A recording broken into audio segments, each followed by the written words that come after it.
on the Mac is on me. That ain't gonna work. There we go. Look at this. Oh God, my hair looks awful. This is as makeshift as it's gonna get, I think. So much for the portable studio.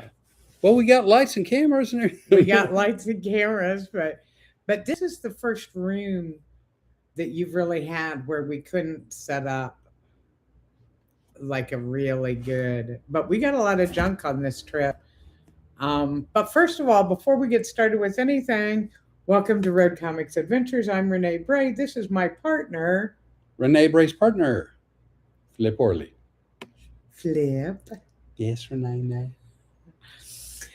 We have big surprises in store tonight. Don't make me start laughing already. I don't know what surprises we can talk about and which ones are considered blurting. Well, the one surprise we can talk about is this was supposed to be our podcast, and you were supposed to be leaving for Arlington, Virginia tomorrow, and I was going to be finishing up packing my house.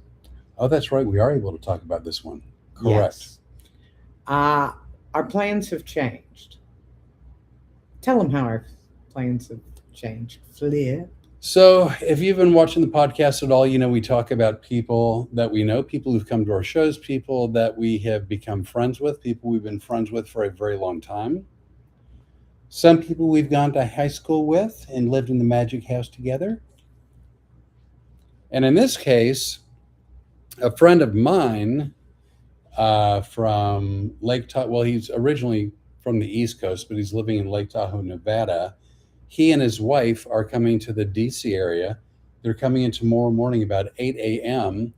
And it was a big surprise to find that we're going to be in Northern Virginia at the very same time. And he was the first friend of Flip's that I actually got acquainted with because Ted calls every morning. Just about Monday through Friday, usually not weekends.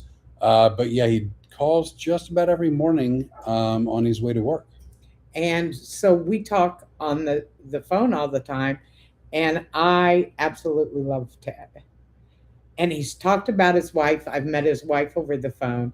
And so when they said they were coming into DC, Flip said to me, Rene, I think you're making a big mistake not going to Arlington because you're going to miss out on meeting Ted and Susan. Joanne. On meeting Joanne, on meeting Sarah and Andrew, on going to the shows. It's just going to be a hoot of a weekend. I think you ought to reconsider your plans. So I said, I will think about it. Of course I'm going. It's amazing because when I talk to Ted, he goes, I'm going to be in Northern Virginia on Friday. I go, me too. He goes, which Friday? I go, this coming Friday. He goes, well, I'm going to be there this Friday. I'm like, well, me too. He goes, which Friday? Who's on first? So when we realized we really both were going to be there, he's like, we absolutely have to do lunch on Friday. I'm like, that'd be great. Now, Rene has talked to Ted a bunch of times, like again, 5 days a week, roughly. Right. And it's usually for an hour to an hour and a half every morning. He's got a long commute. And so we talk sometimes even on the ride home from work back home, but almost every day. He's a very, very, very dear friend. And he's very funny. And I haven't seen him for a while. In fact, if you know anything about me and my history, we did, Ted and I, and my son actually as well, a short documentary called Pistachio, A Love Story. And that has to do with my tattoos and the bad choices I've made. Ted was the one who pushed me to do it. He did the editing for it. He entered us in 30 or more film festivals around the world. We got into 11 film festivals and won one of them. So and actually, I think we should post on our YouTube channel sometime in the next couple of days, Pistachio, the Love Story, because it is a really funny film. It's funny at my expense, but funny nonetheless. By the way, for those of you on Rene Bray's Facebook page, we're in a very small hotel room, and the phone, there's no place to put the phone other than at the foot of the bed. So we can't. I see that people are writing stuff. I feel horrible Oh, Ted. Ted's on there. Ted wrote Hey, something. Ted. We can't see what you wrote, Ted, but I see that you wrote something. We're going to see. Can you tell us on Friday what you wrote? I was going to say, I'll be able to read the comments by then. But so, anyway, I'm very excited to meet Ted. You guys, we plan to get pictures of him as we always do. We may even do a live breakfast with Ted. Ted, we've been talking about a live breakfast show multiple times, and we've talked about doing it with you. We even said that to you, and maybe if you have the inclination, maybe we might just do that Except live. live. So that's exciting. Also, we had a great weekend. I have to agree with you. We went to Thursday night. We're with our buddy, our favorite Packy, That would be Bash. right at the Twisted Oak in Dade City. And you go, Dade City, what's in Dade City? Absolutely nothing, but a marvelous bunch of people who came out to see the comedy show, and they were excellent. So there's going to be, how do I put this? There's going to be a level of comics who, without being silly about this, comics who work stadiums, who work arenas, who work 3,000, 5,000 seat theaters, right? And they've got management and agents and publicists. They're never going to do like a small room like that. I get it. But there's a level of comics somewhere between fairly skilled open mic night comic all the way up to just a road comic headliner who could work rooms like this on an off night. Maybe it's not the bulk of what Maybe you do. you're going to South Florida. This Thursday night is a great one to pick up. If you guys are interested, you can always get in touch with me on my Facebook page, through my email. But here's what I was going to say about it.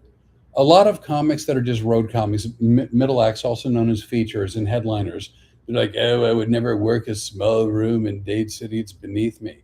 And I'm here to tell you, if you're doing theaters and arenas, yeah, I get it. But I can't do my show in that particular room as an example. The stage is too small and I can't get volunteers up there. But you never know, especially if you're picking up a night between places, you never know what material you might write, what people might be in the audience, who you might meet. Well, and here's another thing I think is the most important part. When I was first starting out in comedy, I never said no to a gig. Rene, we got a gig for you at a strip club. I got a gig for you at a nudist colony. All right. We're sending you to gay bars. All right. You're going to Texas. Okay. I never cared. It's a learning experience every time. And for somebody like us, that old dogs, new tricks, but we had an absolute blast working that room. And what nice people.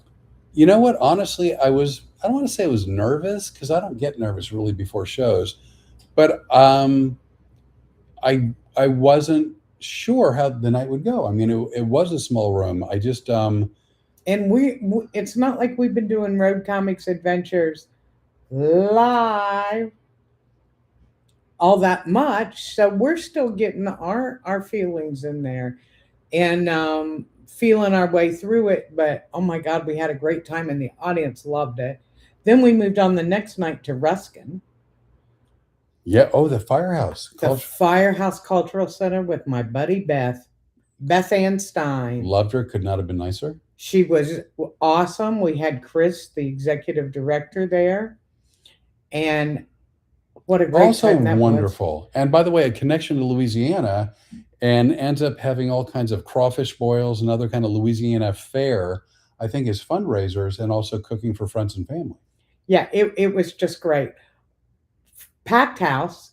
But the beautiful thing was, people who have always come to see my shows in mostly Lakeland, a lot of Ruskin people from all over. We had, when you know half your audience by name, that's always interesting. That's going to be Friday night at the Arlington Draft House for me. Yes, and it was last Friday night for me. And I remembered one lady's name in particular, really easy. Because what was her name, Flip? Let's see. I know it was not Rene, No, it was not. but it may just very well have been Rene Bray. But I bet she spells Rene different than you. Yes, she does. Isn't that amazing? You actually remembered her name and that it was spelled differently than mine. But she had been out to see my show several times, and the people really welcomed the new show that we're doing, the Road Comics Adventure Live. We're Not Dead Yet tour. They could not have been nicer, honestly. Again, Thursday, and just getting back to that, you're right. You never know what you're going to learn. New, like old dog, new tricks.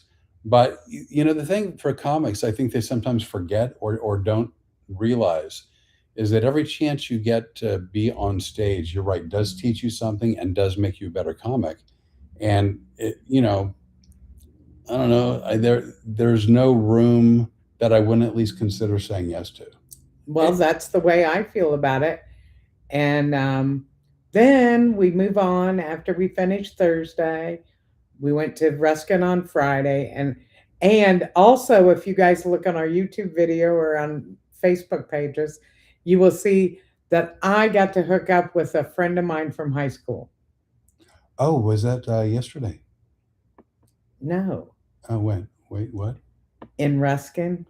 A friend of yours from high school? Oh, yes, yes, yes, yes. And what's her name? Carol Kessling. It's coming to me. Wait a minute. I hear it. Carol Kessling? Yes. Yeah. And so we made a video. There's a lot of people from my hometown of Wilmington, Ohio that live in Florida, and we run into them occasionally, and we have a couple more coming up. But moving on from Ruskin,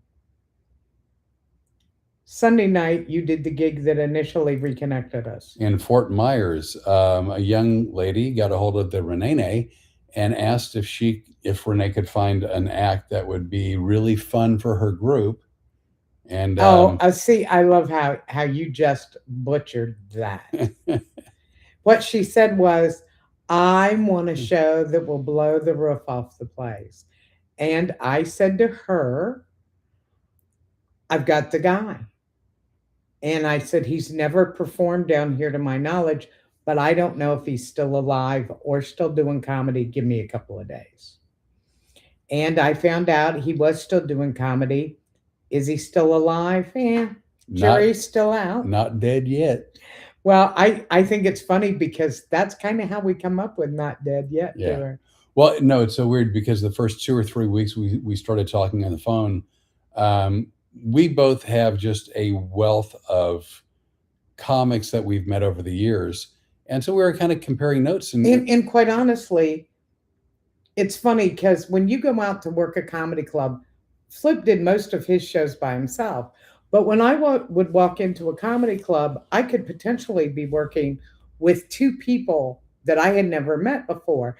And one of the first things you do is you sit down with somebody at a table and go, hi, I'm Rene, I'm your headliner. And the other 2 comics will introduce themselves. Where are you from? Blah, blah, blah. And then you start looking for who do you know? Right. And it's kind of like once you figure out who knows who, it's kind of like which family do you belong to? And that's what we started doing. Although, for me, I didn't have a lot of that because like Rene said, I worked by myself. So I don't even spend time in green rooms because I feel like I'm in a timeout. If you're in a green room with 2 or 3 other comics and maybe they have a posse, or what are they called now? An entourage, a posse? I don't know. A bunch of hangers on. Then it's a party. It's a party in the green room. But when you're doing a one-man show, you feel like you did something wrong because you're just sitting there staring at walls. So, but over the years, I've met a number of people. And the first several weeks we spoke, it's like, hey, do you know this guy? It's like, oh, he passed away. Do you know that gal? Oh, she passed away. Yeah, it was the Who Is Still Living tour, which is funny because my friend Wendy that you worked for, I had blatantly said to her, I don't even know if he's still alive.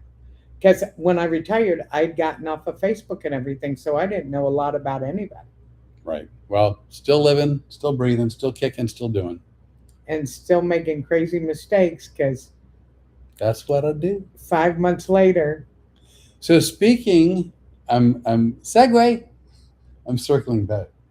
oh dear God, help S- me. I s- have no idea where he's going. So Renee had mentioned she'd work anywhere, and like she did a strip club, right? I didn't.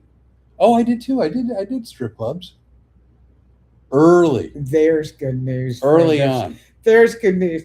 I'd like to apologize in advance to the people he's about to offend. No, so when I did, it was way back when in Phoenix, and it was a club called Fantasy Island. It used to be a Polynesian restaurant called the Islands, and I guess they went under, and so someone else opened it. And they had two rooms: one where men strip for women, one for where women strip for men. I did comedy along with my other comedy buddies in the room where men strip for women. I was the first comic Oh my God. on the first night. Uh, And as it turns out, I was unaware, but they had not publicized.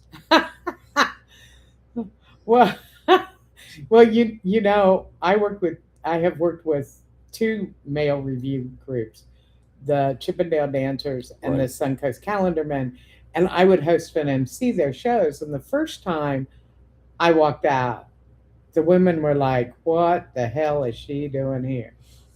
I won't tell you what my joke was. I don't remember my jokes. All I Oh, know. I remember the first joke I said because they booed me when I walked out because they thought they had been screwed over. And do you know that thing you do on stage where they think you are without clothes? I do a suggestion, and the reason why I did it. Oh dear the, God! no, this this is go- no the this is stereotypical becoming story time with. the stereotypical thing hypnotists would do is they'd go, when your eyes come open, you're naked, which I think is horrible. And I'm not going to go into all the reasons I think it's horrible, but it's horrible, right? And I thought I'll do a twist on Really? it. Because we're doing a whole hour podcast. Well, maybe you know what? Maybe we'll circle back around and I'll give more detail. But I just thought Ted is dying right now. He is just dying. I thought it'd be a funnier twist to make myself the pun intended butt of the joke. Yeah. And the reason why I thought it would be better to where I was naked is if the audience looked at me like this, not the audience, the volunteers, it's a great response, right? But if volunteers looked at me like this, it's a great response. And either way, they can choose to look or not look, but they themselves are intact. Okay, I've got a breath now, so I can go on with my story. Well, I actually wasn't finished with my story, so but no, you go, and then because I'll remember where I left off. Oh, there's great news for me.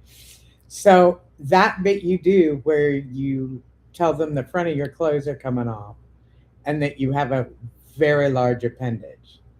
Basically, I said the same thing. And I said, before you boo me, you don't know how big my appendage is. Wow. And that kind of quieted everybody down.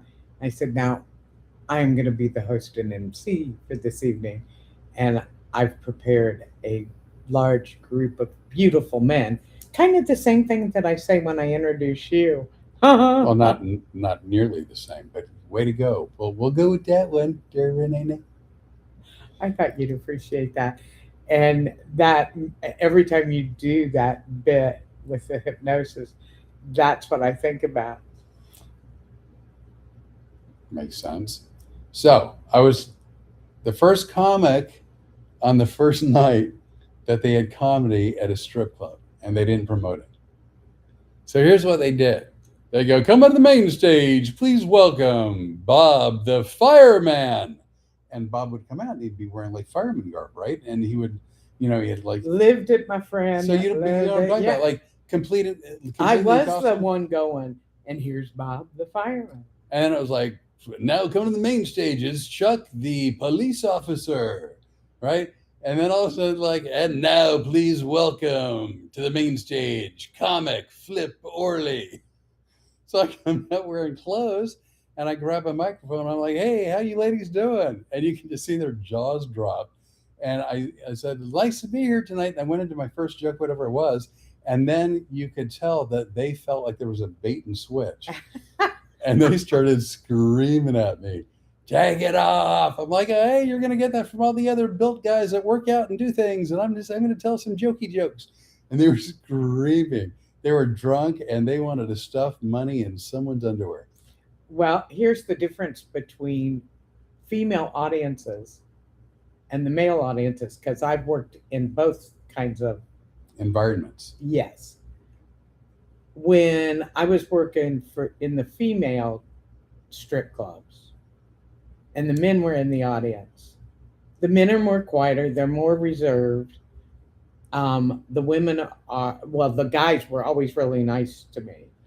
The women were too. I was really lucky in that way, but it was interesting because the girls would dance one round and then they'd bring me up for 10 minutes. Right.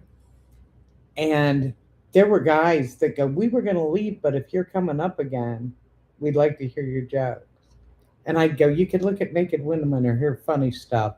The guys were willing to stick around to hear the funny stuff because once you see what somebody's got, you know, that's kind of it. Not when it comes to women and the men stripping, I found. Oh no, the women are They're crazy. nuts. Yeah, they are crazy.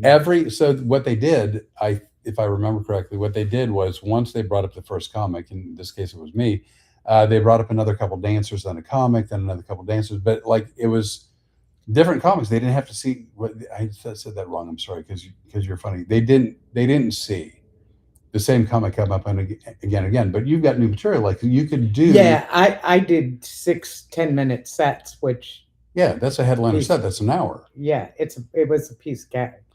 So and they screamed at every guy. Every comic came up. You know, like they'd see some guy that wasn't built well, didn't work out. You know, didn't glisten. Really, a comic? I know, it's crazy. And they grab a microphone and the women were like, oh, here we go again. And they'd scream. So I think the fourth comic on the first night was watching all this hoopla take place. And he decided he was going to give the women what they wanted. Now, this guy was probably about 5'7", without joking, maybe 130 pounds. He was petite. But he wanted to give the women what they wanted. So, and he didn't tell anybody. He did not tell any of the other comics. He snuck backstage. He talked to, I guess, one of the strippers, and he borrowed a G-string. Oh my God. And he put the G-string in his pants. So, so he goes out to do his set, and the audience is like screaming, take it off. And so he did, right? And now he's wearing a G-string, thinking, I don't know why I thought this, thinking that they were going to then listen to his jokey jokes. Sometimes comics are not the brightest lights in It the was jaw-dropping. And so once he was like, you know, had taken his pants off, they started screaming, bend over. And so I, hand to God, I swear to you, I'm not making this up. He did his set with his back turned to the audience, bent over, looking at the audience, like the women, between his legs, holding his microphone. It was his microphone, you're sure? Well, no, here's the best part. See, did you get that? I did. Oh, Ted's calling. Do you want to hang on, we got Ted calling. And it's not like he doesn't know we're right in the middle of a I don't get it because he was on the thing. Yeah. All right. Well, there you go. So anyway, he hung up? Because he's 130 pounds. Yeah. He didn't fill out the G-string, right? Let's just say that it left little to the imagination. When he let the people go. When he bent over to talk to the audience and talk through his legs, the hostages were fully free. Let the people go. Horrible. However, it was less horrible because it wasn't me. And it was one of those memories that I will take to my grave with me. And now so will the rest of us. You're welcome. We also had a great experience on Monday. We've been busy. Actually, I was never this busy on the road before. I used to spend my afternoons shopping. Then I'd go out and do shows at night. Right. And then the next day we might go to a movie in the afternoon. And then you'd go do shows at night. Basically, you're bored for 20 hours to 23 hours in a day when you're traveling on the road, right? Yeah, you're in the comic vault. You're just waiting to do your set. Right. You're just waiting for your show. But with the production company and everything, it's been kind of crazy. We had a bunch of interviews scheduled for the documentary, and everybody wanted to change plans. Some people got called into their regular jobs, Right. blah, blah, blah. And we were like, one of the other things we wanted to do was shoot a commercial for an upcoming event we're having at the Aspirations Winery on May 2nd in Clearwater, Florida. Right. Man, Bill at the winery, what an amazing guy he was, wasn't he? He was charming. He was knowledgeable. He was friendly. He was very easy to talk to, and I learned a hell of a lot. He's been great to work with. And, I'm impressed when a guy's got our show was coming up on May 2nd, and I walk in and I see our posters up all over the place. Yeah, it was really nice. It was really nice. But we learned a lot about wine. We are working on the commercial because Flip will be doing the editing from our film. And I don't want to tell you much about it because I want you to watch our video when we get it done and some of the things that we do with it. But it's a beautiful place and tickets are on sale. You can go to fliporley.com, and it is again in Clearwater. And I have a lot of friends from my hometown in Clearwater. Really? By the way, hometown? Wilmington, Ohio. I said, I have a lot of friends that live in Clearwater that are from my hometown. Right. Wilmington's your hometown, and they now live in Clearwater.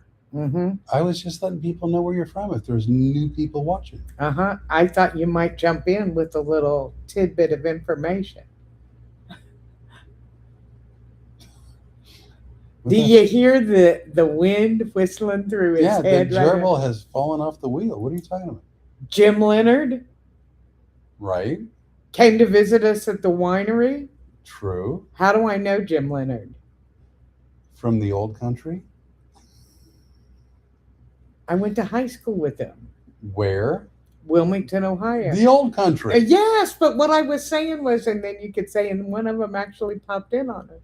Dude, it's not like we rehearsed this. I had no idea you expected me I know to say you that. should have saw the blank look on your face. Well, yeah, you know why? Because I was like, what the hell you want me to say? It's something. I'm supposed to say something.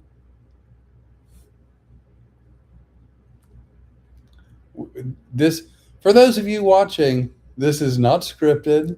It's not planned. When they go, I love it when somebody goes, how long does it take you guys to write out the podcast and stuff, the script? We don't outline it. We don't discuss it ahead of time.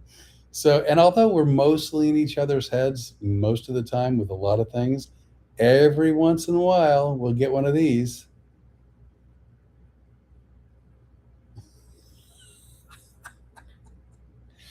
So that's me waking up during the middle of a movie and going, yeah, this is really good. So circling back around. Segue.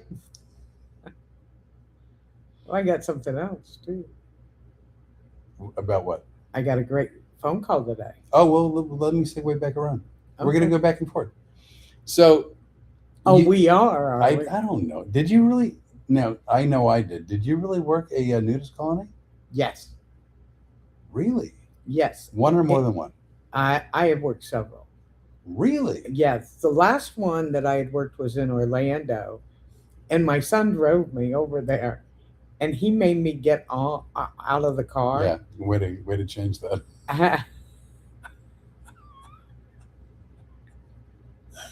Nice save.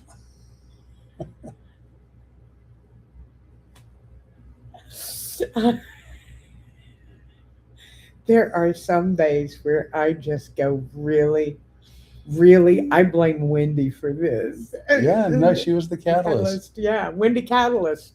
I'm going to change your name in my phone, my cell phone directory to Wendy Catalyst. But he dropped me off and made me walk like 3 blocks. because he wouldn't even stop at the front gate Oh, to the wow. nudist. They don't like to be called a colony. Oh, I didn't know that. Oh no, they don't like that at all. They pointed that out really quick to me. Yeah, you know, certain. Nudist resort. Oh, it's a resort. Yes. Oh. Now, this will sound horrible, and Surprise! I don't mean it to. I don't mean it to. I worked one nudist resort,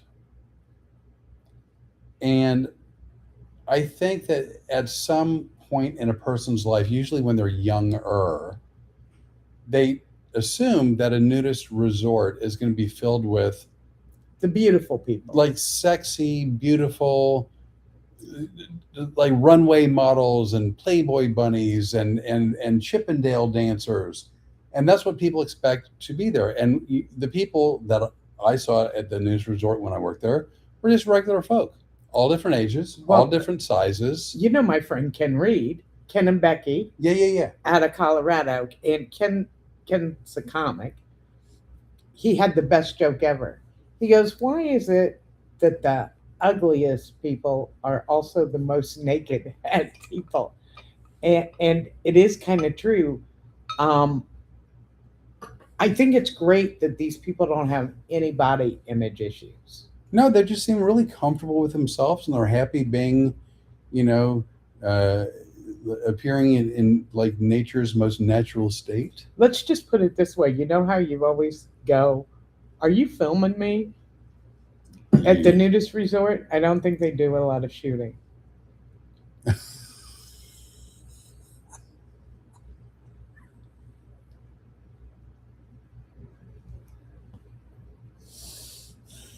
Your face. Did you mean that to sound the way it sounded? Oh, you did. That wasn't an accident. No, that was an accident. Good one. Thank you. I would curtsy and do my little happy dance. That's curtsy worthy. That was all right. I thought you accidentally backed into that one. Oh, at the nudist resort, you don't want to accidentally back into nothing. So, but here's my guess, and I don't know this for a fact, but I'm just guessing. If you're a comic and you do a show at a nudist resort, they sit in the audience, you're on stage, you have a microphone, you tell your jokes, they laugh or they don't, and then that's it. Do you remember your opening joke at the nudist resort? I don't. Oh, I remember mine. I have no doubt. I go, "I can't believe I spent 45 minutes picking out an outfit to wear. This is the one time nobody gives a shit about what my clothes look like." That's funny. And that's all I could think of. I can't believe I worried about what I was wearing. Now, there were some people, because it was a dinner show, some people dress for dinner, some people don't. But they all carry towels around with them, Right. and they all put the towel down to sit on it because it's more Hygienic hygienic. is the word we'll go for. That's the one we'll use because I was thinking something else. So a lady, a booker, contacted me and she asked me if I would do this. I was going to be somewhere in Virginia, and she goes, "Oh my gosh, you're doing a show Friday, and I've got a gig Saturday. You know, you can sort of piggyback them." I'm like, all right. She goes, "I think it's about an hour from where you're doing your show." And I go, "Great." And she goes, "It's a nudist resort." And I go, "No, thanks." And she goes, "Why?" I go, "I don't want to do my show naked. Like I'm not." She goes, "Well, you don't have to be. They prefer it, Oh, but yeah. but you don't That's have a to be." no-go. And I got, I think I'm going to pass. And we went round and round, and she actually called me names. Was it a Virginia booker? No, she's from the Oh, I just wanted to no find out. Michigan or Ohio. But she called me a wussy, but that wasn't the exact word. But it sounded Okay. like that. And long story short, I took the gig. And here's the difference between doing comedy at a news resort and doing hypnosis at a news resort. A lot of times when I do my show, when I talk to volunteers, I want to be out of the audience's sight lines. So my knees are kind of shot from doing this, but I get into like a catcher's stance so that I can be close enough by So to eye them. level is a little uncomfortable, is what you're Let's saying. just say that I came face to face with all kinds of Will things. you what? I came face to face with all kinds of things that made me felt like I needed a medical degree. And I wasn't happy. I felt like I wanted to say, You know how it's a disadvantage tonight that I can't see my phone to read the comments because it's so far away because my vision is so bad. It was actually an advantage that night. And me, I had LASIK, so I got 20/20 going on. I like open up and say, come on. Yeah, well, it's funny because I'm kind of ballsy as a comedian. And people think that I'm that way all the time. I'm basically kind of a very modest. Oh, you're demure. That might be French. I'm not sure. It is. I was so proud of you right there. I hope Cindy Villers is on because her mom was my French teacher. I know. I spoke French because of Cindy Villers' mom. Okay. In the Magic House. In the Magic House. But yeah, in a lot of ways, I really am. I'm kind of just very old fashioned. And, I don't want to know that much about a man before I know his name. And you can't walk around going like this. Well, here's the best part. So I did this show. It had to have been January, February, right? It was one of the colder months in Virginia. In Virginia. It was cold. I mean, there wasn't a lot showing because it was butt-ass cold, so to speak. And so when everybody showed up, if you knew the jokes I was editing in my head, I have no doubt. Everybody showed up like wearing parkas and all kinds of other outerwear. And then it was 5 minutes of showtime. They have outerwear on. And 3 minutes of showtime, and they have outerwear on. I'm like, oh my gosh, I dodged a bullet. This is going to be just a normal show. It's just going to be a normal show, right? And they go, ladies and gentlemen, it's showtime. And like it was choreographed, 200 people stood up and they dropped trow like a marching band ready to run off the field. It was jaw dropping. And then it's like, really, is the show going to be better now? Like you were fine 2 minutes ago, and now you're naked for no good reason. Like, why'd you have to go and do that? No, God. I'm laughing because I thought I heard. My son has been really good this week since we've been here. He's always good, but he's been incredibly gracious and helpful. And I say he's a kid, but he's a 42-year-old kid. But he has helped us take care of Storm a lot because we've been working out of Orlando and driving quite a bit. And I just want to tell you, I'm a little disturbed about whether Storm's going to get in the car and go with us tomorrow. I'll tell you why I think she will. Because Ryan won't be here? And I'm stronger than she is. I can pick her up. Okay. I mean, if she involves her mouth, I've got problems. But if she doesn't bite me, and she never has, and she's not an aggressive dog, unless you're a dog, and then she's an aggressive dog, you don't like dogs. But no, I mean, I can pick her up and put her in the car. She doesn't have a big choice. Now, she can pout. Oh, she is not going to be happy on the ride tomorrow. Because when my son and I got to the hotel tonight, she hadn't seen me all day today. She saw me yesterday. She saw me yesterday? Yes, she saw me yesterday. No. I picked you up. You picked me up at the house.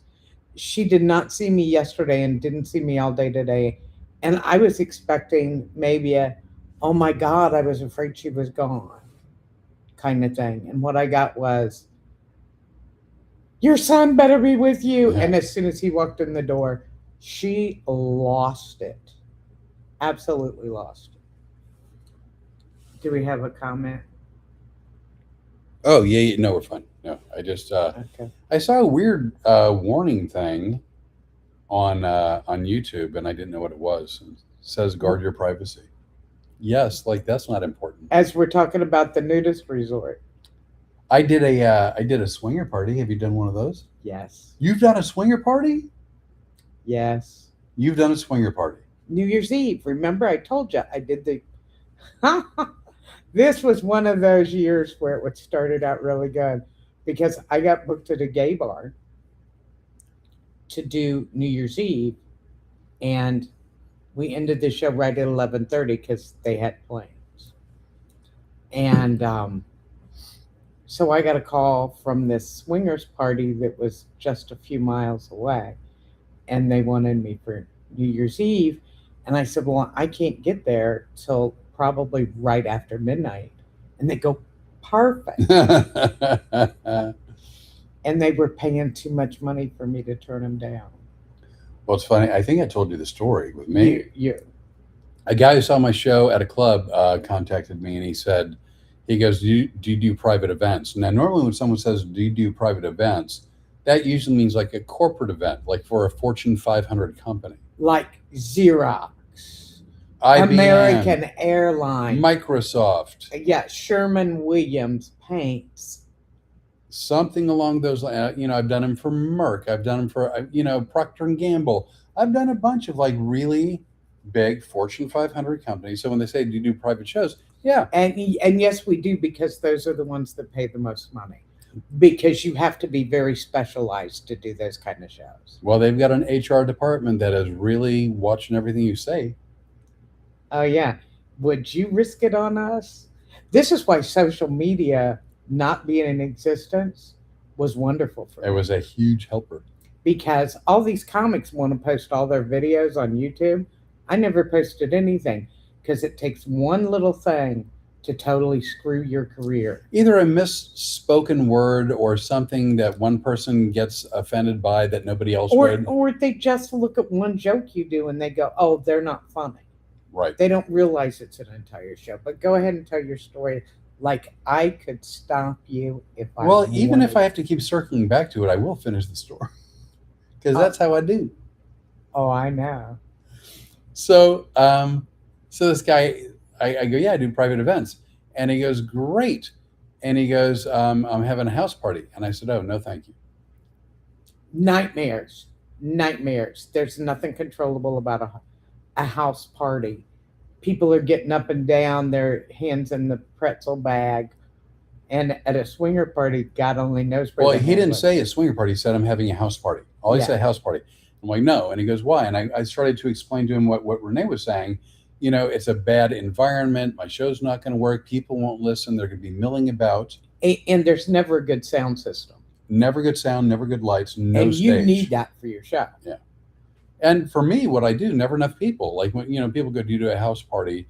I'm like, no. They go, oh, we think you'd be great. We have 4 friends coming over. It's like, I don't mean to be a jerk. Like, I'd love to be able to accommodate you. That reminds me of the Dick Van Dyke Show. He literally had 4 people in his house. Oh, right. That's absolutely right.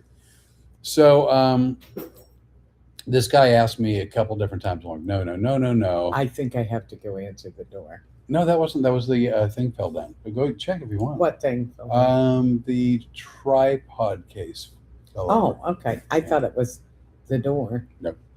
So so we went round and round, and he finally actually talked me into it.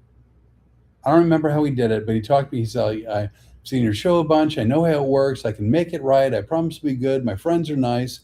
And I'm like, all right. No, right there. And the money was right. The money was right. And he goes, so I go, I'm in. And he goes, really? And I go, yeah. I mean, like, I don't think it's a good idea, but I'm in. And he goes, okay, well, by the way. You probably got a feeling.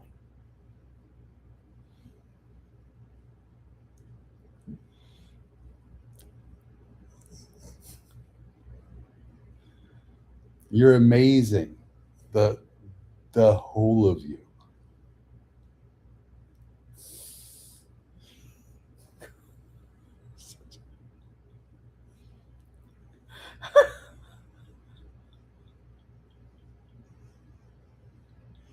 Why'd you have to go and do that? That's really. Don't do that. I missed you today. So he goes, so you're in. I go, I'm in. He goes, you're in. I go, I'm in. He goes, okay, well, one more little tidbit. Do you know what a swingers party is? And I go, yeah. He goes, well, it's one of those. I go, I'm out. He goes, you're out? You were just in. I go, I was in. Now I'm out. He's like, why? And That's what happens at swingers parties there. I go, look, who's going to want to come see someone get hypnotized to do silly stuff when they could be having sex? It's a swingers party. And he goes, well, it runs for 24 hours. And, They have to rest sometimes. they need a break, right? They need some time off for good behavior. I think you call it downtime. Okay, If you thought you were going to tell this story and I wasn't going to be on board, you were incorrect. no, you're like Julie, the cruise director, on board. So with that, I said, I'm out. I'm not doing it. And he was disappointed. Very, very, very nice guy. I swear to you, the next day, not like a week later, not like a month later, the next day, at that time, I was going through a pretty ugly divorce. And my divorce attorney called me. That would be any time between 1990. No, 1984 to 2018. Yeah. So now we know the time frame. Oh, wait, of that particular divorce or just my divorce? No. You go at that particular time. I was going through a nasty divorce. What's the time frame? Anywhere from 84 to 2018. Yeah. So at that time, like the very next day, I was being a bitch. I know that, but I wouldn't call you that because you're demure. So my attorney called me up and they go, by the way, like I've run through the money that you set aside for me as a retainer. You need to pay me like another $5,000. And you went, I go, of course I can. I'll be paying you right after the swingers party. So I hung up with the attorney and I called the swinger party guy back and I go, what's it pay? And he told me, and I'm like, I'm in. And he goes, really, it's a horrible idea. You're making a big mistake. We shouldn't do it, but I'm in. And he was really, I go, but I've got conditions. And so I told him my conditions were nobody in the area that I was doing a show. Like if they were in other rooms, if in the backyard, I don't care. But and where I was doing a show, nobody could heckle me. I didn't want anybody to be drunk, and there was no nudity or sex during my show. I go, what time do you want to do the show? He's like, I don't know, 10 o'clock at night. I go, what time are people showing up there? He goes, it's from noon on Saturday to noon on Sunday. I go, you want people there for 10 hours having their fun, drinking and being in the hot tub and being outside, and then have me come in? I said, absolutely not. He goes, well, when do you want to go? And I go, what time does it start? He goes, 12 o'clock. I go, I'd like to be on stage at 12:05. He goes, what? I go, yeah. Oh, no. See, that's... Yeah. No, that's where you're wrong. Because they've been anticipating this swingers party for a while. I'm just thinking about some of the people I'm thinking about, and I'm thinking 12:05. They are ready to get into the swingers part. You got to give them time to be finished, so at least 12:10. See, I thought you were being serious, but that was a math joke. Well, it was part math, part biology, part behavioral science. You know, I had a good time doing the shows this weekend. Could you tell? Well, I'm on fire. Rip, raring to go. Yes. So he said, really? And I go, yeah, I want to be on. If you want me to do a show, I want people sober. I want people dressed, and I don't want their head in the game when they're thinking about why they're there as a swinger party. And he goes, all right. So I go, and I want to be paid in cash up front. Like, this is a man that may have had a check stopped on him in his past. Well, or I've had, somebody hand you a bad check. Well, that's happened. Yeah. I did a club where I didn't know. God, I didn't know it was going to lead into another story. Well, no, where the club owner was losing his club and nobody knew him because he had a coke problem. And at the end of my week, he goes, hey, by the way, your show tonight's the last show of our club. I'm shutting the doors. And that whatever money I owe you, I can't pay you. My bad. So, yeah, those things happen. So I told the guy, I go, look, I want the money, not a check, but cash. And I want it like when I knock on the door, I want you to hand me money before I even come through the threshold. Smart man. And I go, by the way, if I get heckled, if there's sex or nudity, like in the showroom area, I'm leaving then and there with my money. You're kind of demure too. Who knew? I'm a little delicate. I'm kind of delicate. I just wanted to know I was really serious. If you want a show, I'll do a show, but I don't want to be a sideshow. You know what I mean? Right. Let people have their crazy fun. How long did you do that night? Hour 45. Yeah. It's funny because I have gone to do some shows and gone, this is going to be a nightmare. My whole goal is to get through the show and get my cash and get out of there. And sometimes those will turn in to the most amazing shows. Segue. Well, hang on. I'm almost done. Turns out, if you got them, tell them it's probably not that good. Why are you being mean to me? I'm not being mean to you. It's that was a sex joke. Well, yeah, but I just wanted to finish my little story. I know, but I had a little zinger to stick in there. So I did an hour 45. They couldn't have been nicer. The volunteers were great. Volunteers were, and I think like 7 out of 8, 9 out of 10, whatever it was, got hypnotized, and they were great. And then the show came to an end, and I go, thank you all so much. You were amazing. I got to be honest, I was worried. I didn't want to do this. I thought it was a bad idea. The guy throwing the party was right. I was wrong. He knows his crowd. I was basing my concerns on stereotypes, but this was lovely. And then they all got up and went to separate rooms. No, they go, are you done? I go, yeah, I'm done. They go, you're really done? I go, I'm done. They go, the show's over. I go, I'm over. I swear to you, this happened. And they all stood up, and like it was choreographed, they all dropped trowel immediately. Every 100 people at this guy's house, they went from clothed to unclothed. And so I collected my belongings. And as I'm leaving, they were stopping me, to chat. And I like chatting. That's all fine. But it's weird. Nobody would know that from the podcast. It's just weird when they're sort of hanging out. You know why you're chatty during the podcast? Because it's a podcast? No, because you've had to listen to me talk all day and you finally got a shot now. And I don't know why tonight, but every sentence you say, I'm thinking, I'm writing a joke in my head. I know. The creativity is flowing. Which is lovely. But I was telling a story. I know you were. But segue, I forgot to tell people when we talked about Bash. Yep. And the Twisted Oak at Dade City. Yep. We rebooked the date. We're going to be back there August 27th. Oh, I knew we talked about coming back. I didn't know we had a finalized date. Yes, because, and we did talk about it, because I actually sent you the confirmation in your email, because we're hooking up Bash's room on Thursday night, and then we're going down to Punta Gorda to work the library comedy Puna club. or Punta? I don't know. I don't care. It's not French. But everybody knows where Punta Gorda is because that's where Hurricane Charlie hit. That was. I'll bet if Daddy-O's there from Arizona, I bet he doesn't know where Punta Gorda is. I bet he can. I bet he can find it. Well, of course he could. But I told you. Listen to me. I told you. But no, we did discuss it. We're going to come down to Dade City, work for Bash, and then we're going to go work for my buddy Gordon Meyer at the Library Comedy Club in Punta Gorda, Florida. Oh.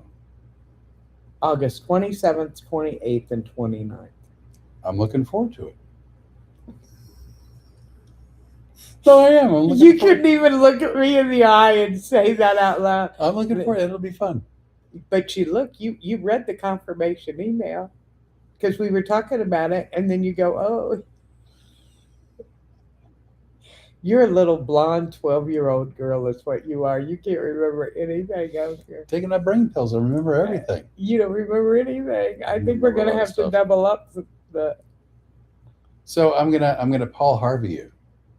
What's the rest of the story? So I'm talking to these naked people at the swinger party, Oh my God, we still haven't finished that story. and I go, and it was, I mean, it was a little awkward. I just, because everybody's just, they're all naked, and I'm not.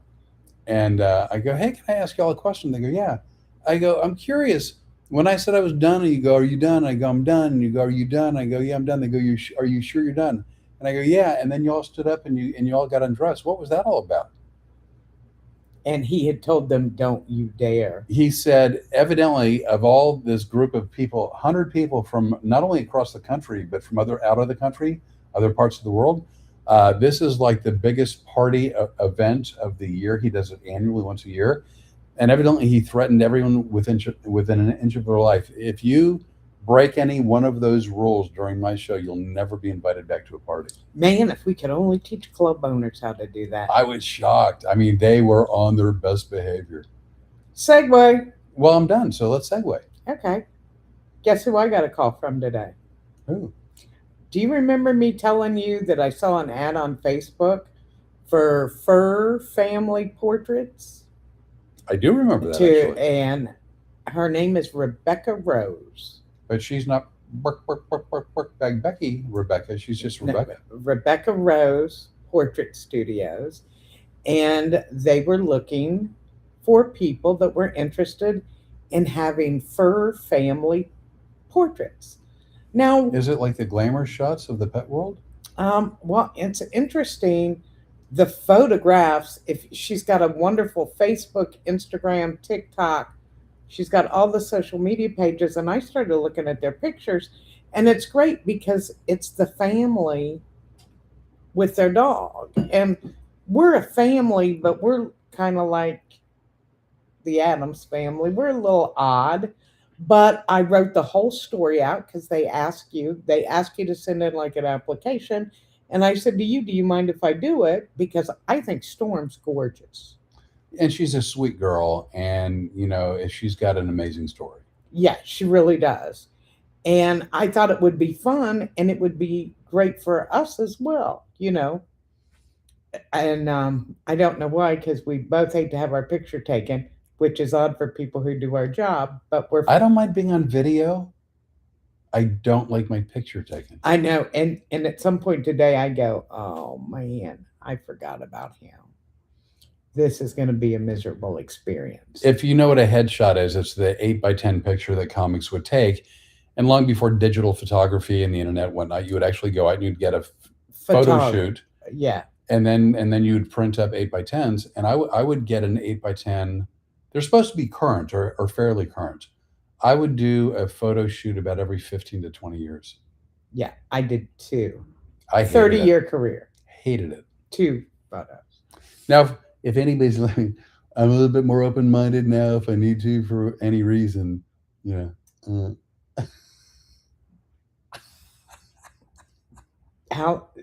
anything I have asked you for, you delivered it to me in a matter of minutes. Hey, Flip, I need your bio. Zippity-doo-dah, right in my email box. Everything's been perfect. Hey, Flip, do you have a headshot? Oh, here's a picture. That's not a headshot. Headshot has to be high resolution, blah, blah, blah, blah, blah. It took me a week, and finally, I did my own headshot with you. Remember that? I didn't send you. I mean, I know the first picture I sent you, I sent it to be funny, and you almost sent it out without looking at it. Yeah, to a very large client. Do you remember who I almost sent it to? Remember the upcoming client that we've got with several things that we're going to be booking? No, but you'll tell me later. She called me today. Oh, yes. That's who I almost sent it to. Yes. And yes. So that was almost a big... So as a joke, as opposed to sending like a current photograph of myself, referred to as a headshot, I think I sent her a picture of how old was I at the time? No, you sent me your son. I sent an infant picture of my son. Yeah. And I was trying to get it off to this person who books multiple venues. And it's a very big contract. But in my defense, it was kind of funny. And I had it attached to the email and was about to hit send. And he calls me on the phone and he goes, "Did you find that funny?" Did I find what funny? Well, the photo. What do you mean the photo? And he goes, the baby picture of his son. And I go, "What?" And he goes, "Didn't you look at it?" "No, I'm trying to get it sent to her." And I should have It was, known then that it was, managing you was going to be difficult. it was comedy. We have laughed so hard about that because I mean, I was literally within seconds. But no, nowadays you can just take a regular photo of somebody, put their name at the bottom of it, and send it off and make it high resolution through the computer. Yeah, I mean, it's easier. It's easier now. You don't have to. I mean, I honestly, you would literally have to find yourself a photographer that you could work with, book a reservation, show up, probably bringing different changes of clothing, and it was like a model's photo shoot. It was horrible. Yeah, and it was just terrible. But anyway, back to Rebecca But, Rose. but if we ever get sponsors, it would be wonderful, and I'd love to do it.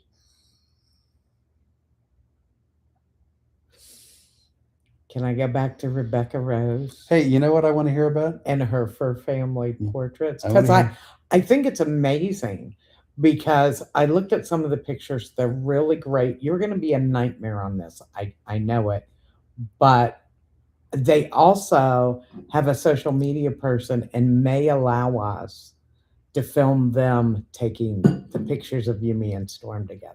Oh, And that it would be might- nice if we had good pictures because the only pictures we have of the three of us, you know who takes them?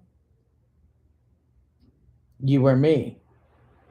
And you take a pretty good picture, but if you look at the pictures I take of the three of us, none of us have foreheads. that you've gotten better. Yeah, but these are beautiful pictures. And I think Storm has earned that. So hopefully we will be doing that when in April when we're down here.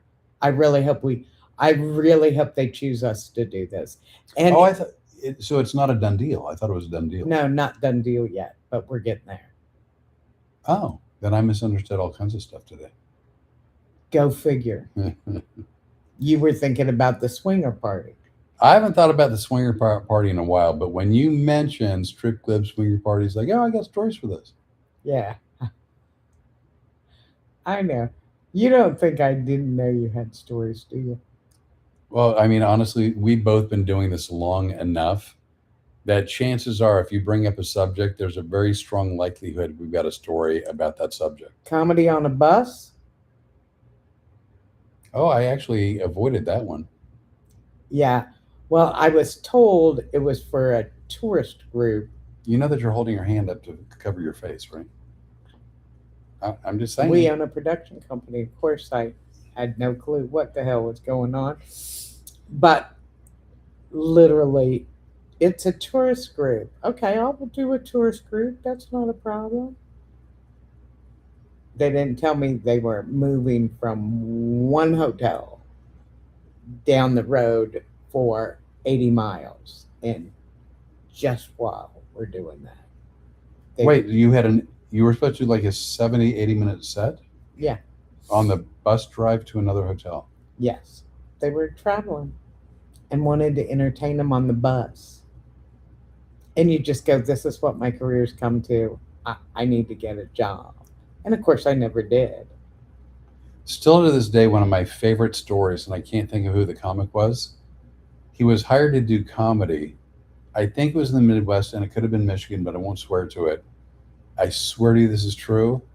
Doing comedy at a hockey game between periods, standing atop the Zambonis that cleaned the ice. I swear to God that's true. You know, you guys, especially if any of you go, you're so lucky you have a glamorous lifestyle. Don't get me wrong, we're lucky. I love my job. I do too. And everything good in my life has really come from comedy. Really has. Right. If you have any tragedy in your life, comedy helps get you through it. That's the thing. I've got one club in the bag, right? So, like, if you need a smile, I'm the guy. If you need a laugh, I'm the guy, right? But if you're at a funeral, like I've got that one club. Well, I'm not the guy. let's go back to 60s TV shows. If you're at a funeral, I am Mary Tyler Moore at Chuckles the Clown funeral. Oh yeah, that was the '70s. Mary Tyler Moore show, the '70s. 70s, yeah. Yeah. A little laugh, a little dance, a little seltzer in your pants. Yeah. That that's me. It's funny. Can I tell a true story now? We're taking turns, of All course. right. So it's my turn. We're gonna have. We only have to spend 12 hours in the car tomorrow. Man. Hey, I get to be funky because now I'm not getting my hair cut and I'm not getting my dental work done. But I gotta get to see You're Ted. gonna meet Ted Gonna meet Ted. I'm so and excited. Susan. I feel like Yeah. it's romper room. And Andrew and Sarah Uh-huh. and Billy and Trish. So here's a funny story that you guys might not find as funny as I do. My grandmother was a wonderful little country lady and just adorable. You know this story, right? No, it's just every time you say that someone is rural, Uh-huh. right? There's kind of a pause, like there's this brief pause when you said my grandma, she was a lovely, I'll get so far, and then you say country. But there's like kind of a pause between syllables. And I'm like, wait, what? And then it's like, oh my God, I'm so glad the TRY happened. Because like I can't believe this story but she was a farm wife. So my grandpa sometimes would come in from the fields and go, if you want to go to the grocery, we'll go to the grocery. Well, they had 4 kids, and my grandma would insist that all of the kids, just to go to the grocery, everybody had to take a shower. They had to put on clean clothes, and they had to go to do anything. Grandma, Grandma would say, "You got to take a bath and change your clothes," because she said, "What if you're in an accident and you get killed in a car crash? You can't go to the undertaker with dirty underwear." My grandma died in the bathtub. irony. I believe so. And it's funny because my grandpa had always made fun of my grandpa or made fun of my grandma for this. And the undertaker was friends of the family. And when my mom found my grandmother, the undertaker said to my mom, he said, "I'm really sorry." And at the same time, I'm about to laugh. And my mom said, "Me too," because they were both thinking the same thing. Grandma would never have wanted to go to the undertaker in dirty clothes.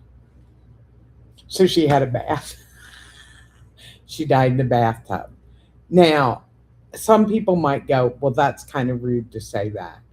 You know what? It broke my heart when my grandmother died. But being able to laugh about that and go, you know what? Grandma kind of got the last laugh. She was right all along. That makes something difficult much easier to cope with. That's true, and it's one of those deals. If you don't have that kind of sensibility, you may not find it funny, or it's not your cup of tea, or maybe it doesn't translate well in a story. But in that moment, at that time, it can really break up sort of the feelings of trauma, and sort of lighten the load a little bit. You've always read on the Reader's Digest something about laughter is the best medicine. I think that's true. And I think it is true too. And it's proven scientifically. You release endorphins when you laugh. Thank goodness, because I've never released endorphins when I ran. So running is not the best medicine. Well, I have news for you. When we get back home, we're going to start walking again. Well, I'll walk, but I've never released endorphins walking either. But that runner's high or whatever, I think the only way to get a runner's high is if I picked up like a desire to smoke pot while running, which I have no desire for either. Well, Also, when we're walking, you're too busy thinking that people are looking at you because you've got two walking sticks.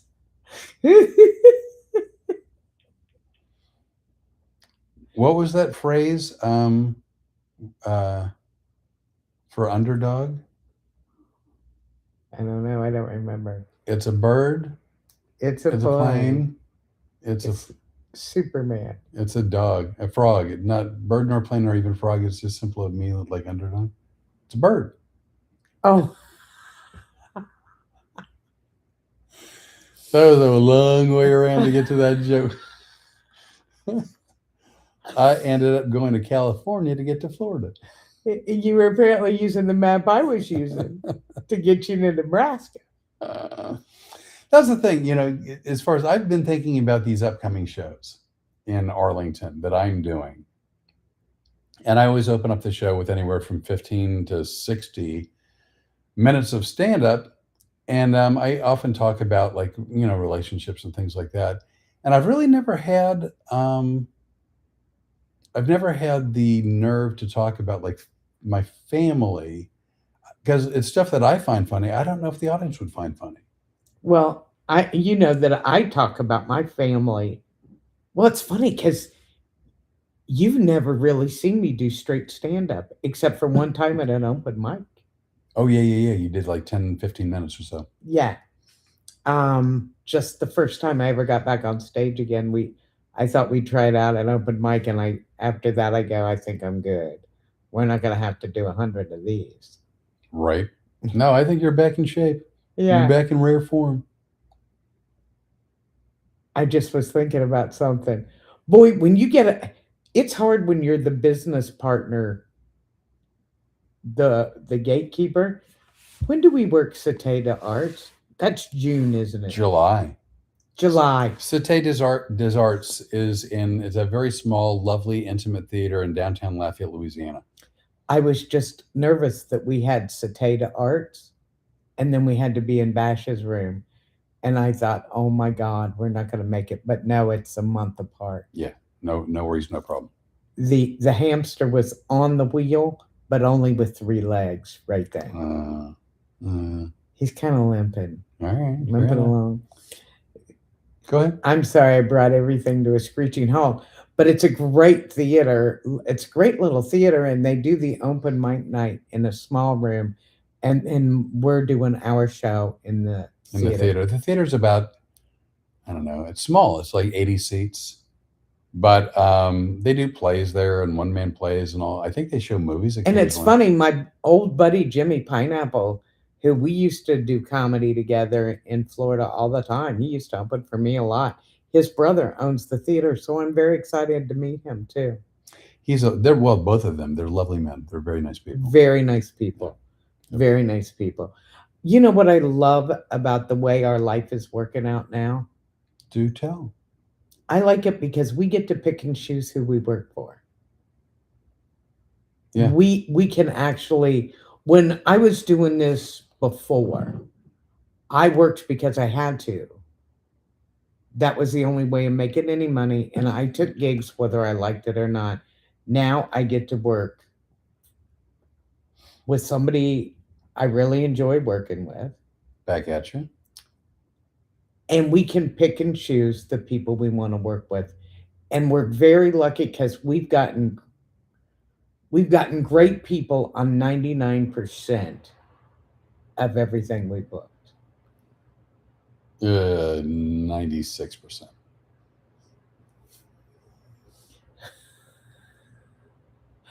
I was thinking you were getting ready to unload there for a minute. Did you get it unloaded? Nope. And no, and I dropped it down a bit because it's the one. It's one you're thinking about, and one you're not. Oh. Well, I was thinking 2 people at the same place. Same place. Mm-hmm. Can you tell I'm thinking?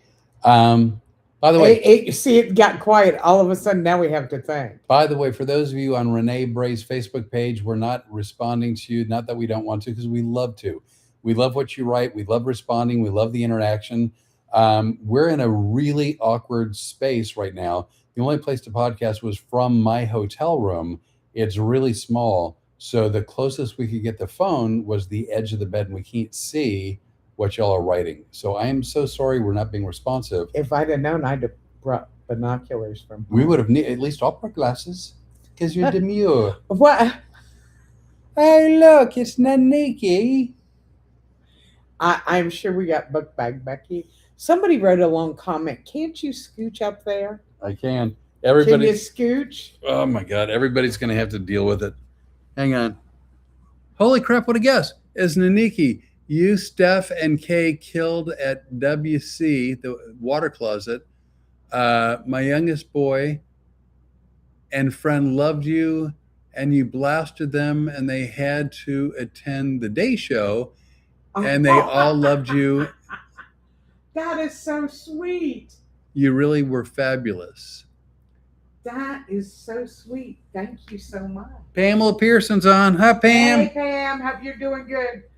Nancy, thank you. I really appreciate that. I had such a good time. And see, you know what was fun about doing that show? Give me that. You know what was fun about doing that show in Wilmington? There were two shows. We did the clean show and then we did the dirty show later. Right. But what was so fun was to watch people's faces because I was very quiet and shy and didn't hardly speak in high school. Were you demure? Yes. Yeah, and Carol Kessling's got a big mouth. I didn't In what know way? because she told Melissa Stein and Troy Dickey, because you know I sat her with them, Yeah, of course. what a sweet and shy, quiet person I was in high school. And I go, don't tell him that. He'll think he can yell stuff at me like he did the first time. Well, no, he wouldn't because he learned the first time he yelled. No, he didn't learn. He did not learn anything. He may not have learned, but he certainly recognized that getting slapped down was going to be an option for you. I love them. I love them. And then we had Jewel and Dennis. Right? Lovely people. I just had so much fun at those shows we did. They were just great fun. By the way, for those of you watching on YouTube, the word laptop is especially apropos, right? Because it's. I think that's French too. Look at us. We may have to get. What do you call it? We are speaking the language of the love. Well, I think you just to all the people in France and all French. And that wasn't even the love. Does not sound French. L'amour. Now, the translation's going to have to be at the bottom since we're speaking so much French. They're going to go, that girl that spent most of her life in Georgia, French is not going to do well. Well, you do French better than I do. Well, that's true. That's very true. So let's see. We are heading to Arlington tomorrow. Shows Thursday, Friday, Saturday. Heading back to Lafayette on Sunday. Oh my God! And I can't wait to get home. Let me tell you, it's always been like this for me. I can't wait to go on the road. Right. And then I can't wait to come home. Also right. But this time, more so than I think ever before. Really? Here's why. Oh, I hate to say this. This is going to hurt a little. I really miss your cooking. I don't know. I mean, I don't know why that would hurt. Because then I figured I'd have to hear the whole cracker story again. And I just can't. Please. Well, here's the best part. I wasn't going to say the cracker story because I was going to wait to see if you would. Good for you. Thanks for bringing it up. I appreciate that. I was going to let it go. Meanwhile, you're like, cracker, cracker, cracker. Please don't talk about the crackers. You know what? The crackers is something I don't want to talk about. What about the crackers? I'm like, well, if you want to talk about the crackers, I will do that if you'd like to. The thought of being in a car with you tomorrow for 12 hours. Honestly, Uh-huh. can't wait. No, we have a good time in the car. I know we really do. I missed you today. I honestly did. I'll really appreciate you. Rene was back at the house with her son. She was doing some packing.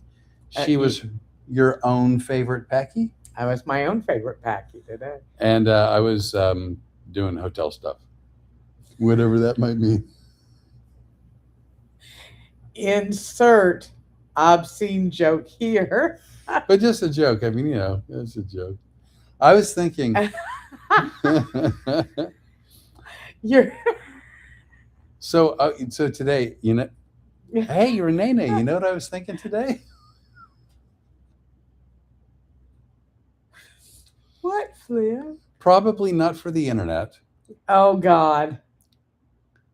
but for the road. So can I inside baseball people about something you used to do on stage? What I did? Yeah, with other comic buddies of yours. Okay. Yeah. So, for instance, when Rene would do shows, not always, not often, just once in a while, and only with certain comics, and maybe only one comic. I don't know all the details.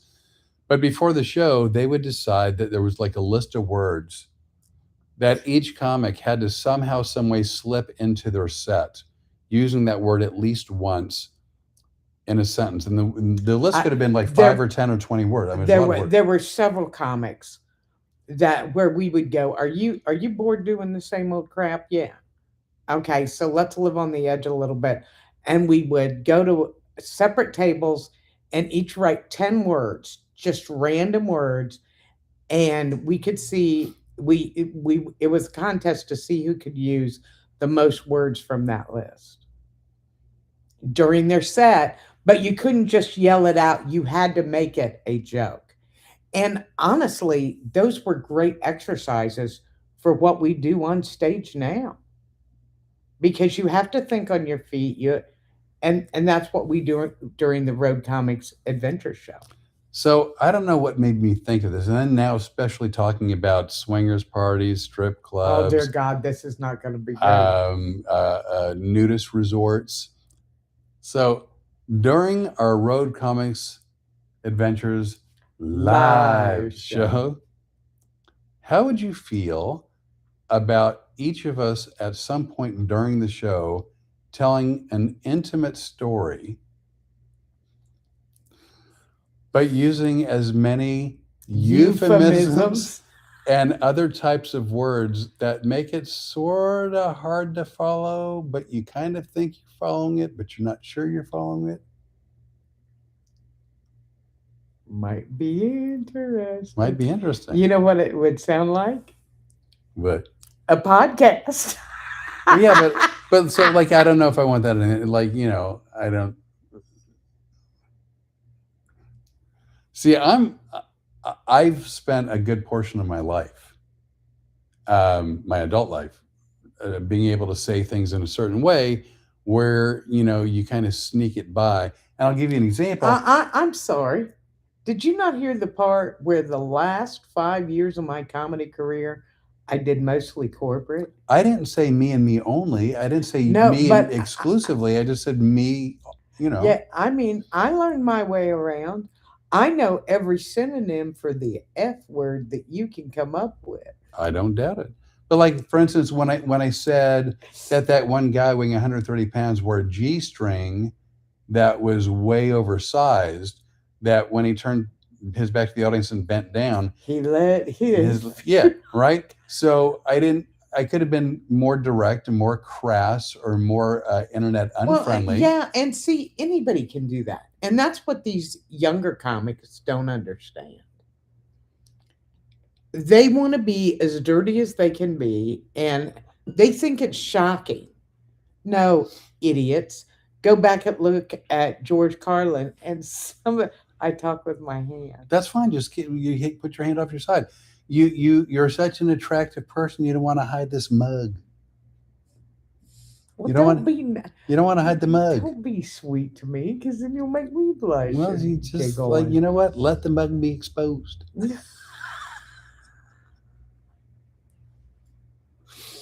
But young comics, they think they're coming up with stuff new. like all of this crowd work and stuff that they think is brilliant. Right? Yeah. How long ago did you start doing crowd work? 19. I know Uh, you were doing it in 1990. I er, watched it. Early 1980s. Yeah. Yeah. And I know I started it probably the mid 90s. Right. And, but they think they're brilliant. Well, I mean, there's the joke that there's no new jokes or whatever. It's been said there's only 7 jokes ever written, and there's only variations of it. And I mean, I think that's a gross exaggeration. But this is a craft that you have to work at it. And it's the one thing that literally you can't practice at home. no. The only place to practice it is by doing. Yeah, I mean, you can. I don't want a doctor that goes, hey, look, I went to medical school and learned what I'm supposed to know, but I have to practice it. And yet they call it a practice. Yes. Which I'm not comfortable with. Yeah, me neither. Don't practice on me. I don't need to. By the way, I was hired to do a corporate show. Oh my God, this is a great story. And it was by a pharmaceutical. And I just kid you a lot about your stories. I love your stories. Well, I'm not going to be Henny Youngman. Like, I'm not going to go like one-liners. I'm not Rodney Dangerfield. I'm a storyteller by trade. Storyteller. I'm the storyteller by trade. Look, Pepe Le Pew. Once again, I'd like to personally apologize to all the French speakers out there.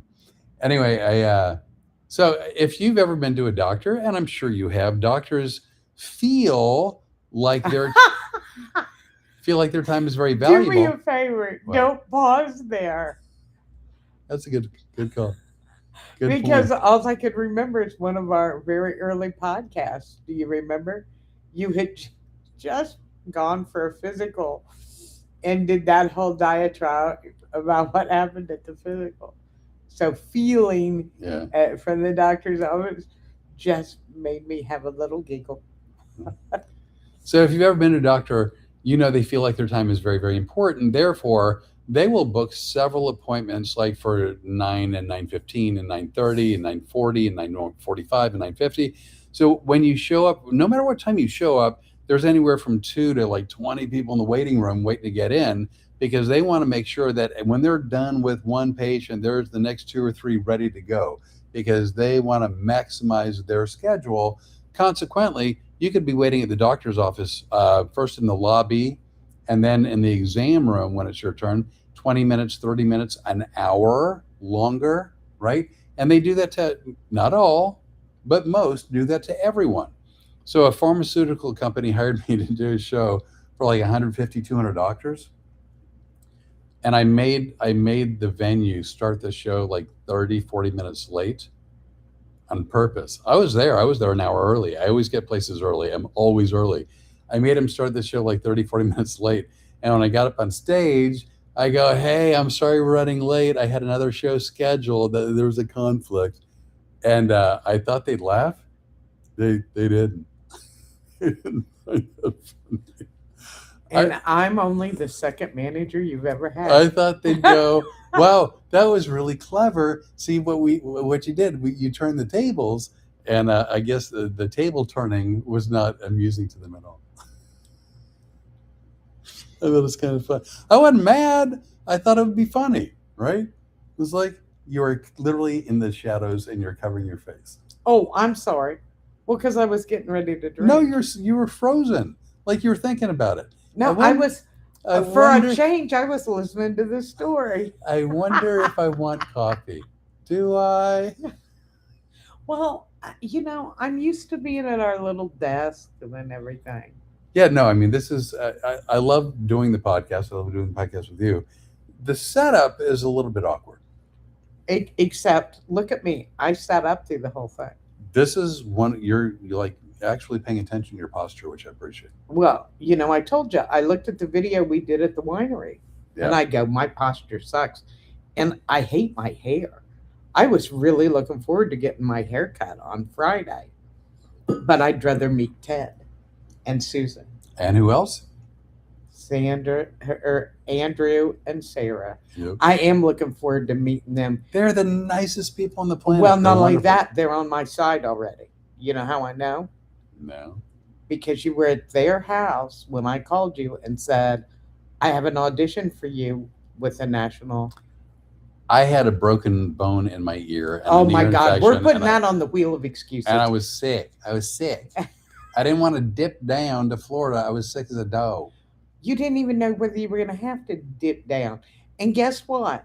If you'd have dipped down to Florida to do that audition, had it been the next week, I was you sick. could have met me 2 months earlier. I had 110-degree temperature.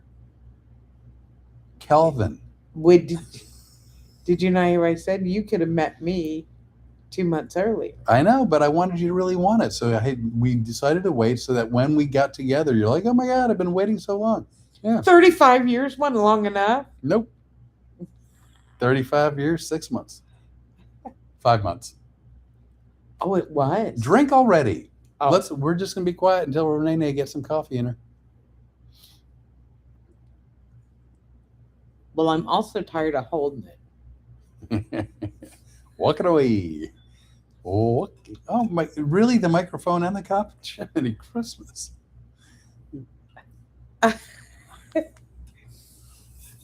Oh, by the way, what did you do with our bottle of wine that Bill gave us? Oh, that's right. We got a bottle of swamp juice. Swamp juice wine. Yeah, and it's in my pack already. Okay, I just want to make sure we didn't leave it. No, because we're gonna have to use that to celebrate something. By the way, here's like not a spoiler alert, I guess, just what are they even called?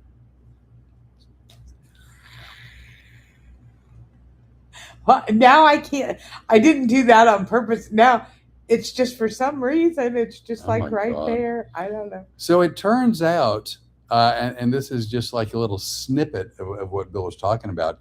If you're the kind of person who ever gets like headaches from wine, it's because these large batch wine producers, where they ship it around the country, they have to, and where they age it for like years, 2 years, 5 years, 10 years, a lot of preservatives. Yeah, and that's what gives you the headache. They don't do this with a small batch of wine. So they're not aged like a kabillion years, but no preservatives. And it's likely that when you drink this really specialized small vintage wine with no preservatives, it's all the flavor, none of the headaches. And here's what really got to me, that there is liquor. Where's my cup? I have it right here. Okay. Do you want it? I'm ready again. Oh my gosh. Thank you. You really need you needed a rest? My arm got tired. You know, I have problems with that. do. That's why I can't hold cameras up for hours on end. My arm is weak, but that's okay, because when we get home, we're going to start working out with the weights and stuff. Right. Okay. So then I'll be able to hold my cup and my vape at the same time.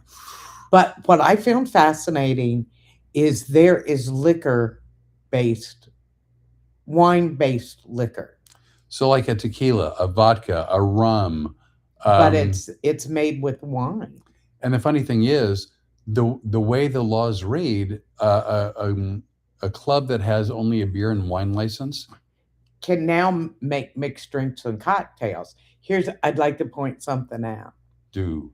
Jimmy Leonard comes by just to say hello, because we had talked to him on the internet. Loved Jimmy Leonard. Great guy. Didn't I tell you he's a character? It kind of scares me, the two of you together. Love Jimmy Leonard. Can't have you two together very long, because those are two minds working together that I don't need. I want to meet Russ. I want to meet Christopher. Thrilled I met Tim Custis. Yeah. Love Jimmy Leonard. Yeah. Love them all. Love them all. They're all good boys. Good Wilmington, Ohio boys. But so he stops by the winery just to say hi to us, as Bill is explaining about this liquor. And Jimmy goes, well, let me get a bottle of the tequila. And I go, there you go. That's why I love Jimmy Leonard right there. Man, talk about a team player. We hadn't even had our show there yet, and he's already bringing in business. Yeah, you can't beat that. I hope we look good to Bill. Hope he knows we're coming. I think so. I hope so too. By the way, I see Daddy is right down here. Hey, Daddy-O. We always look for you. We look for, it's funny because with social media, this is all about a numbers game to everybody else. Well, I mean, and it is, and it's supposed to be to us too. And numbers are fine, but if we have 10 people or 10,000 watching, It's funny because this is almost like sitting down at the family dinner table right? every Tuesday night for me. I look for Nancy. I look for Pam. We look for Holly, Janine. We look for Joanne. We look for And- Daddy-O. and I want breakfast in the morning. I gotta have you say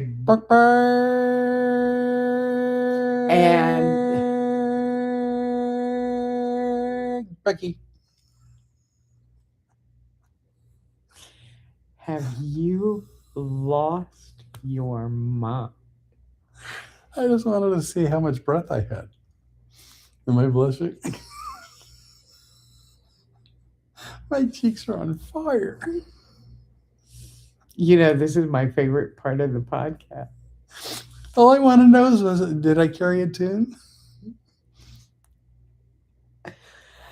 Anyway, I can't believe you're not impressed with me tonight. For being mean to me? No, for using "Let My People Go" twice. Yes. Twice. Yes, being mean to me. Because no, you know where I wanted to use it? When we were talking earlier today and you told me about canceling what is it? What did you cancel today? Oh. No. Wait a minute. Because, hey, we got to see. How long have we been on? Hour 36. Oh, you're kidding me. We got to get home. Oh, that's right. Yeah. It's We were supposed to do it. It's 8:40. Why hasn't my son come back? I don't know if doesn't he have a key? He should have a key. I thought You gave him a key. Yeah. He should be back with the dog. Well, now we gotta. He might be outside the room waiting for us to. Wonder if that was him. Hold this. Yeah, I when the thing happened, I saw the tripod cover fall down. So I mean, I know it was that. You know what? We got to really start working out because I know it's rough when standing up from a seated position becomes a problem. I'll tell you that right now. So I've been thinking long and hard about just different subscriptions that I have. One of which was to satellite radio, and I don't listen to it often. Well, we'll finish this up and we'll give him a call. Yeah, because I promised him an hour. Oh, well, you know what? We went long. I was having fun tonight. Yeah. These We're are still fun. on. Before getting dressed, let's go ahead and sign off. Like you can't just leave. These are my people. Dude, seriously. Well, no, let's go ahead one thing at a time. Focus. I am focused. I can actually listen to the story. You were literally fixing to leave. No, I was just putting my shoes on to get ready. That's fixing to leave. Oh, don't let me forget my coffee cup too. I'm going to save this this satellite radio story for next time. Oh, I never do teasers. That's a teaser. Segue. It's time to go. You know what else we didn't do on tonight's show? Oh, what? 6. Oh, that's right. Yeah. I'm going to get people watching Vic Henley's. One way or the other. And don't forget 1-800-RENE now. Just spread it out. Pass it along. Let people know it's Do you know Renee. what? There are more people calling me Rene than call me Rene. My job here is almost done. That's funny. I have different names I call you. Oh, yeah, I know. And it's not like you hide it. I'm sorry. I didn't mean to ruin your story. No, we'll do it. We'll do it next time. As it turns out, we like to keep it at around an hour 30, or so. And right, also, but tonight, because we are leaving in the morning, and my son goes to work very early in the morning, he's been doing a lot of extra work to help us with the dog. Yeah. So and- we got to pack up and move the family. And now I'm wondering where the hell they are. Well, we'll call them in a second. So that said, You know where to find us because you're here. It's the people that aren't here that don't know where to find us. Tell your friends. By the way, Help you us out. guys, please like, share, and that means try to get your friends to watch this crap too. I mean, this show too. Well, tomato. We are comedy's most adorable train wreck. That is a fact. We're America's most adorable train wreck. So that said, this podcast, Spotify, to YouTube, and iHeart, and Apple, and Amazon. You know They're where we're everywhere. not going to be? Where? We're never going to be where? Where'd you cancel today? Oh, satellite radio. No, I mean, I'll be on satellite radio. I just am not paying for this subscription for it. Yeah, I bet we don't get our morning show on that. Well, I see. I didn't mention their name, hoping that nobody connected the dots. Seriously? Ah! Do you see what I did right I did. there? That was very clever. Anyway, so please help us out. Let's build a community. Because you know what's funny? We'll ahead. build a community, but like even if there's big streets with lots of houses in our community, all of you are staying with us in the magic house. You're terrible. Let's go find my. You know what's funny is I'm like, him and the dog haven't come back. They've been gone an hour and a half. That's a long time. Hour 40. I just want to make sure nothing's happened. I don't care how old your kids are. I got a 42-year-old kid with an 8-year-old dog. I'm sure they're okay. Just double checking them. Just double checking. All right, man. So with that said, we're getting out of here, and we're going to sign off with our normal signature goodbye. We're out, bitches. Now it's going to take forever to actually be out. So there's that. I'm going to put